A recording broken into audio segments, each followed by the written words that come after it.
बिस्मिल्लाहिर्रहमानिर्रहीम। मोहतशम नाजरीन व सामीन, अस्सलामुअलैकुम वरहमतुल्लाहि वबरकातुहू। नाजरीन कराम, अल्लाह ताला के फ़ज़्ल व करम से हमने सूरह बकरा की 284 आयात मुकम्मल कर ली हैं और आज की इस वीडियो में हम सूरह बकरा को कंप्लीट कर रहे हैं। हमारी लास्ट 2 वर्स आयत नंबर 285 टू 86 रह गई हैं। तो आइए बिना टाइम वेस्ट किए अपने इस मुनफरिद से मौजू को डिस्कस करके अपनी सूरह बकरा को कंप्लीट करके नेक्स्ट एपिसोड से हम सूरह अल इमरान का आगाज़ करेंगे। तो नाज़रीन इकराम, जो सूरह बकरा की वर्स नंबर 285 और 286 हैं, आप जब हदीस की स्टडी करते हैं तो आपको मालूम होता है कि ये जो 2 आयात हैं ये बहुत इम्पोर्टेंस रखती हैं, ये बहुत फजीलत रखती हैं। जैसा कि हजूर अलैहिस्सलाम की एक हदीस हमें सही बुखारी से मिलती है कि रसूलुल्लाह सल्लल्लाहु अलैहि वसल्लम ने इरशाद फरमाया कि तुम में से जो शख्स सूरह बकरा की आखिरी 2 आयात, लास्ट 2 वर्स नाइट को, रात को पढ़ लेता है तो ये इसके लिए काफ़ी हो जाती हैं।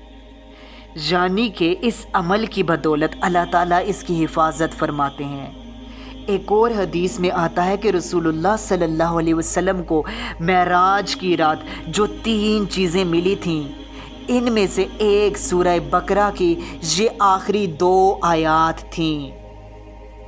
नाज़रीन इकराम, जब आप सूरह बकरा की वर्स नंबर 285 पर गौर करते हैं तो इसमें असूल ईमान की जो बेसिक्स हैं, ईमान की जो बेसिक्स आप समझ लें, जो बुनियादी अकायद हैं, उन्हीं पर यहाँ बात की जा रही है। इनमें से नंबर 1 जो है मोनोथिज़म, अल्लाह ताला की वहदनियत पर ईमान लेकर आना।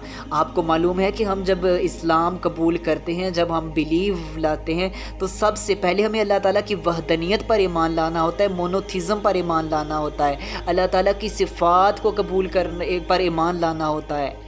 नंबर 2 जो बेसिक ईमान की शर्त है वो ये कि एंजल्स पर बिलीव करना, जो फरिश्ते हैं अल्लाह ताला के, इनको मानना कि ये भी अल्लाह ताला की एक क्रिएचर हैं, अल्लाह ताला की एक मखलूक हैं। अल्लाह ताला ने इन्हें नूर से बनाया है, ये भी गुनाहों से पाक हैं, ये गुनाह नहीं करते, अल्लाह ताला के हुक्म से ये रसूलों तक पैगाम लेकर आते हैं। और नंबर 3 जो बेसिक है ईमान की बेस है, जो नंबर 3 वो ये यहाँ पर बयान की गई है कि अल्लाह ताला की नाजिल करदा किताबों पर भी ईमान रखना।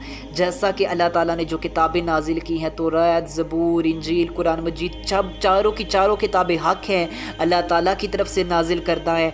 एक बिलीवर, एक मुस्लिम जो होता है वो इस पे ईमान रखता है कि ये अल्लाह ताला ने किताबें नाजिल की हैं, ये सदाकत इनकी, जैसा कि कुरान करीम एक अल्लाह ताला की सच्ची किताब है जिसमें किसी किस्म की कोई तहरीफ़ व तरमीम नहीं हो सकती। और इसी तरह हम बाकी तीनों किताबों पर भी ईमान रखते हैं कि वो अल्लाह ताला की तरफ से नाजिल की गई हैं। हाँ, मौजूदा दौर में उनकी जिस तरह तरमीम की गई है वो एक अलग टॉपिक है। इसके अलावा जो नंबर 4 ये कि अल्लाह ताला के तमाम प्रोफेट्स, तमाम मैसेंजर्स पर ईमान लाना कि वो अल्लाह ताला की तरफ से हमारी हदायत और रहनुमाई के लिए तशरीफ़ लाए, और तमाम के तमाम नबी, तमाम के तमाम रसूल मासूम हैं, गुनाहों से पाक हैं। इसके बाद नाज़रीन इकराम, सूरह बकरा की जो लास्ट वर्स है आयत नंबर 286, इस पर आप गौर करते हैं तो फरमाया जा रहा है कि अल्लाह ताला किसी जान को उसकी ताकत से ज़्यादा तकलीफ़ नहीं देता। अब इस आयत को हम इजी करके एग्जांपल्स के साथ एक्सप्लेन कर लें तो बेहतर होगा। जैसा कि आप देख लें कि अल्लाह ताला किसी भी ज़ात को, किसी भी जान को उसकी ताकत से ज़्यादा बोझ देता ही नहीं है।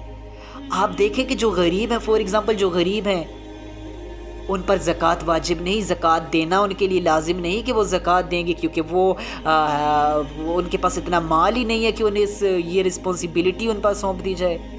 नंबर 2 देख लें कि जो बीमार हैं उन पर नमाज के दौरान क़याम फ़र्ज़ नहीं है। वैसे अदरवाइज़ नमाज में क़याम फ़र्ज़ है, इसके बगैर नमाज होती नहीं, लेकिन बीमार के लिए ऐसी सूरत नहीं। नंबर 3 वो लोग जो इस्तात नहीं रखते उनके लिए हज करना ज़रूरी नहीं है। नंबर 4 आप एग्ज़ाम्पल देखें कि जो लोग माज़ूर हैं, माज़ूर लोगों के लिए जहाद पे जाना लाजिम नहीं है। तो अल्लाह ताला के दीन ने, दीन इस्लाम ने हमें रिलैक्सेशंस दे रखी है। हमारी जो एक आप कह लें कि हमारी जो ताकत है, हमारी पावर से बढ़कर हम पर बोझ नहीं डाला गया।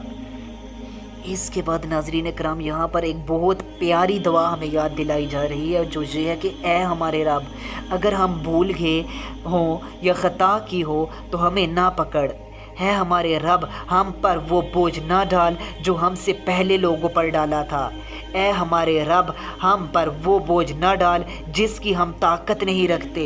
اللہ اکبر۔ اب اس چیز کو ہم تھوڑا ایکسپلین کریں تو آپ دیکھتے ہیں کہ جو پاسٹ میں نیشنز گزری ہیں، جیسا کہ جیوز تھے، یہودی تھے، اسرائیلینز تھے، آپ جانتے ہیں کہ ان کے لیے احکام تھے وہ ہمارے مقابلے میں اسٹرکٹ ہوتے تھے۔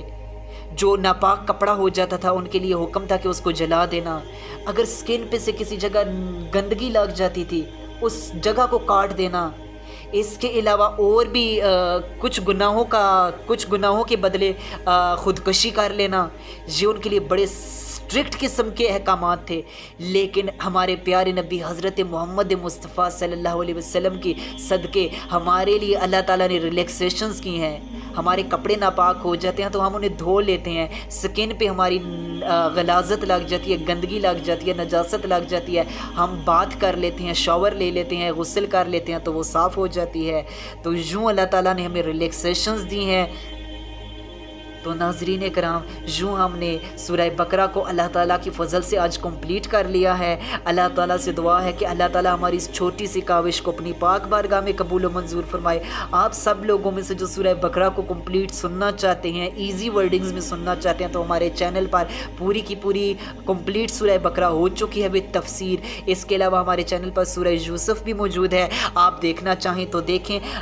ہم کوشش کریں گے کہ اس کی ایک الگ سے پلے لسٹ بھی بنا دیں تاکہ آپ کے لیے مزید آسانی ہو جائے۔ اللہ تعالی ہماری اس کاوش کو قبول فرمائے۔ سانسوں نے وفا کی تو اسی ویک انشاءاللہ ہم قرآن کریم کا چیپٹر 3 کو، سورہ ال عمران کو شروع کریں گے، جو ایک اور بہت انٹرسٹنگ، بہت دلچسپ چیپٹر ہے۔ تب تک کے لیے اللہ حافظ، وما توفیق الا باللہ۔